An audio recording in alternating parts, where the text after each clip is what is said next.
nambaran'ny minisitry ny fitaterana fizahantany ary ny famantarana ny toetr'andro Joël Randriamandranto fa Hisy Fenitra Vaovao Hapetraka ho an'ireo Sekoly Fianarana Mamily Fiarakodia.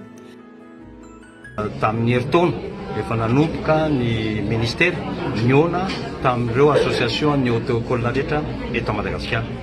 Efa intelo zao zay niona ary efa mifanaraka zay fa hoe hanao réforme amin'izany resaka auto-école zany eto Madagasikara satria hita daholo ny lesoko rehetrarehetra mifampidinika mifampiresaka lesika rehetra ampatsara azany fiofanana ny olona anala permis zany. Eto anatin'izany zany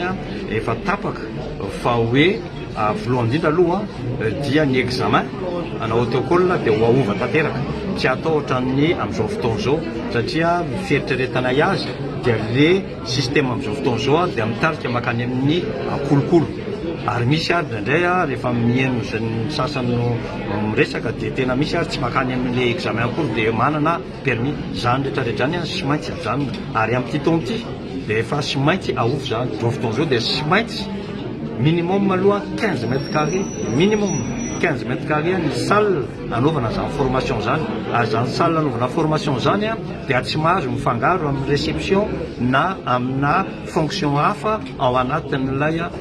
bureau. Tao anatin'izany koa zany nisy réflexion hoe maninona moa raha mutualisena ny salle de formation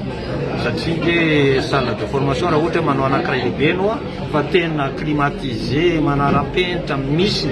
ny azo atao rehetra manatsara an'izy dia ao daholo ny auto-école zay tsy manana eto manana anaovana an'izany atao hoe salle de formation tsara zany dia afaka manofa ny salle io zany rehetra zany anatin'ny réflexion ampandiniany zay ary ny limite namenay hoe alohan'ny fin du semestre 2020